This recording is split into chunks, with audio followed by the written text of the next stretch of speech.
All right, y'all. So I had to bring this article to you. It's coming from Deadline. It's an exclusive. Hollywood Studios WGA strike endgame is to let writers go broke before resuming talks in fall. Let's get into this.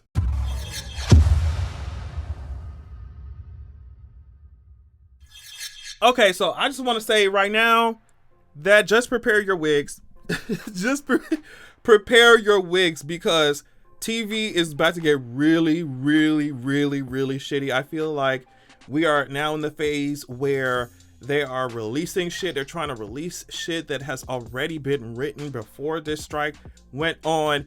But now we're in the phase where they can't really work on shit. Okay, it's like they can't really work on shit. And of course, TV being bad is just an annoyance. What's the main issue here? For me, is that y'all need to pay these writers, y'all need to pay these actors, y'all need to pay these people, the crew. You need to pay these people. They keep your industries going. Period. So let's get into it. It's saying here, regardless of whether, the writers, everybody goes on strike this week, the studios have no intention of sitting down with the Writers Guild for several more months. So this next quote is coming from an industry veteran that is intimate with the POV of studio CEOs. They said, I think we're in for a long strike and they're going to let it bleed out. So they're saying with the writers' strike now finishing its 71st day and the actors union just 30 hours from a possible labor action of its own. So the actors are getting into it now. They're about to start striking. Girl, tear all this shit down. Tear it down until y'all get y'all coin. That's what I think. The Alliance of Motion Picture and Television Producers are planning to dig in hard this fall before even entertaining the idea of more talks with the WGA, I've learned. Not Halloween precisely, but late October for sure is the intention. They're saying that that's when they're going to restart talks. While some dismiss this as just cynical strike talk, studio and streamer sources around town confirm the strategy. All sides are agreeing that this is going to be a game changer one way or another for Hollywood. It's been agreed to for months, even before the WGA went out. One executive said, nobody wants a strike, or nobody wanted a strike, but everybody knew this was make or break. Here, they're just saying that Warner Bros., Discovery, Apple, Netflix, Amazon, Disney, Paramount, and others have become determined to, quote, break the WGA, as one studio exec blatantly put it. To do so, the studios and the AMPTP believe that by October, most writers will be running out of money after 5 months on the picket lines and no work.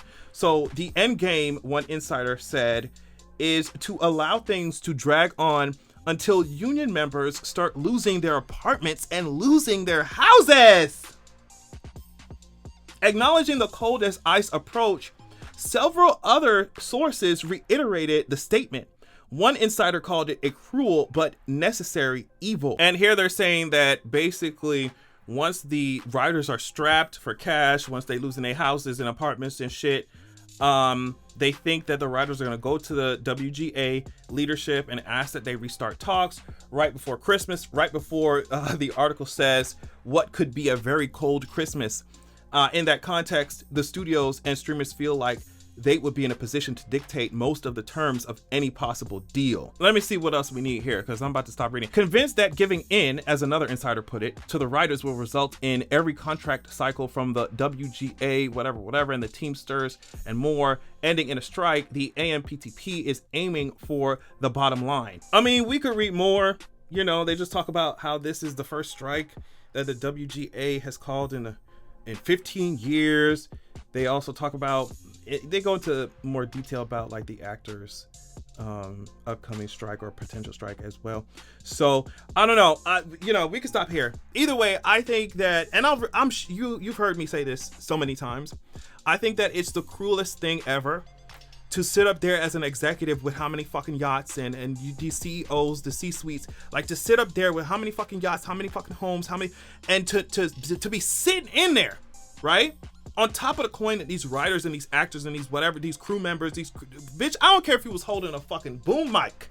I don't care if you was bringing fucking water to the cameraman. I don't care. Without those people, the show would not be here. The media would not be here.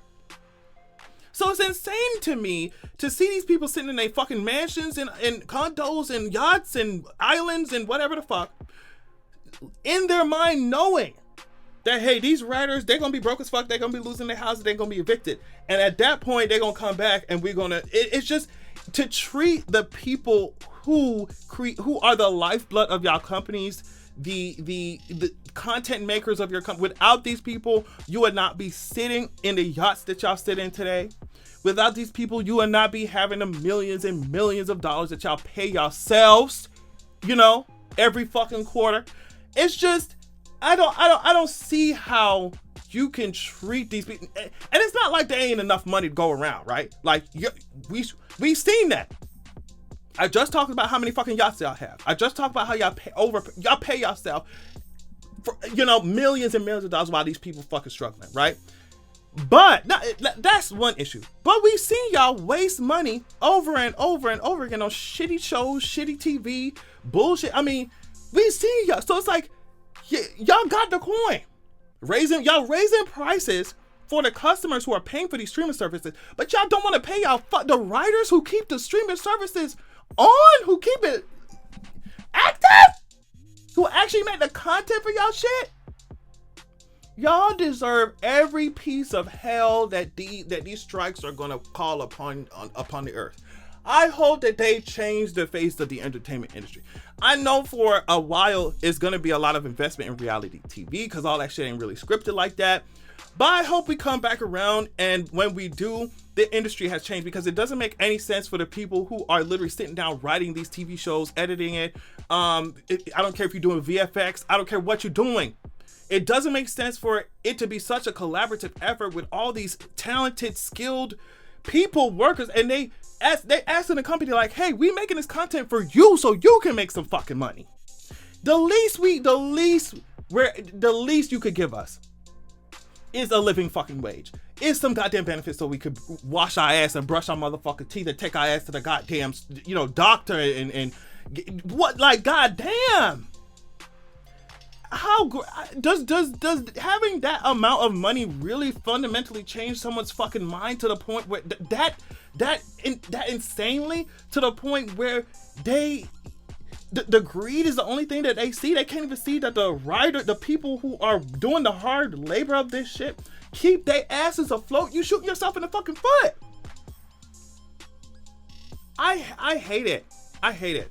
And y'all already know that I can talk about this for hours and hours, because like you can look across the entire American economy, the entire global economy, and it's just like, why do y'all take gigantic shits on the people who are the reason why the industry even flows or even exists in the fucking first place? If everybody decides to stop working, it's gonna stop working. And y'all can try and make AI write these bullshits.